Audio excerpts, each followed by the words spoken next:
اب اسی حدیث میں یعنی مسند احمد کی حدیث اسلام 360 میں جو 12,351 ہے،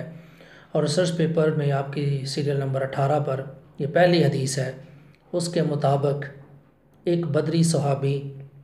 سیدنا ابو الغادیہ رضی اللہ تعالیٰ عنہ نے حضرت عمار بن یاسر رضی اللہ تعالیٰ عنہ کو قتل کیا، اور قتل کی وجہ بھی بیان کی کہ وہ یعنی حضرت عمار بن یاسر ان کی یعنی حضرت ابو الغادیہ کی ایک محبوب شخصیت، یہ محبوب شخصیت آپ کے مطابق اور اسلام 360 کے مطابق حضرت عثمان رضی اللہ تعالیٰ عنہ ہیں، ان کو حضرت عمار بن یاسر آپ نے جو لکھا ہے وہ ہے برا کہہ رہے تھے، اور اسلام 360 کے مطابق وہ ان کو گالیاں اور دے رہے تھے اور برا کہہ رہے تھے۔ اب یہاں پر حضرت عمار بن یاسر رضی اللہ تعالیٰ عنہ کو قتل کرنے کا جو ہے اس کے مطابق وہ حضرت ابو الغادیہ رضی اللہ تعالیٰ عنہ ہیں، جبکہ سیریل نمبر 19 میں آپ ایک حدیث لے کر آئے ہیں جو کہ چوتھے نمبر پر ہے، اور اسلام 360 میں اس کا نمبر 12,350 ہے۔ اس حدیث کے مطابق یا اس روایت کے مطابق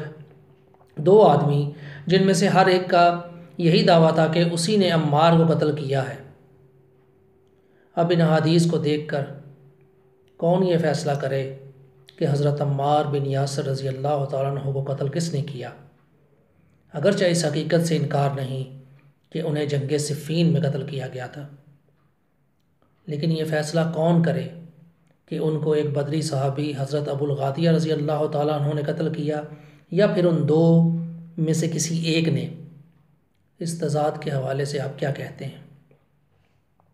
اب یہاں ایک سوال اور بھی پیدا ہوتا ہے کہ وہ جو دو آدمی تھے جو حضرت معاویہ رضی اللہ تعالیٰ عنہ کے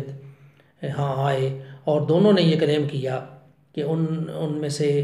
ہر ایک کا یہی کلیم تھا کہ انہوں نے حضرت عمار بن یاسر رضی اللہ تعالیٰ عنہ کو قتل کیا ہے، وہ دو آدمی کون تھے؟ ان کی شناخت کیا تھی؟ وہ کہاں کے تھے؟ ان کے نام کیا تھے؟ اب ان سب باتوں کو لے کر میرے جیسا عام بندہ کیا کرے؟ کیا ان باتوں کو لے کر کوئی شخص جانے انجانے میں کسی بھی صحابی پر سب کرنا شروع کر دے یا پھر خاموشی اختیار کرے؟ آپ کیا کہتے ہیں اس حوالے سے؟ میرے خیال میں تو خاموشی ہی بہتر ہے۔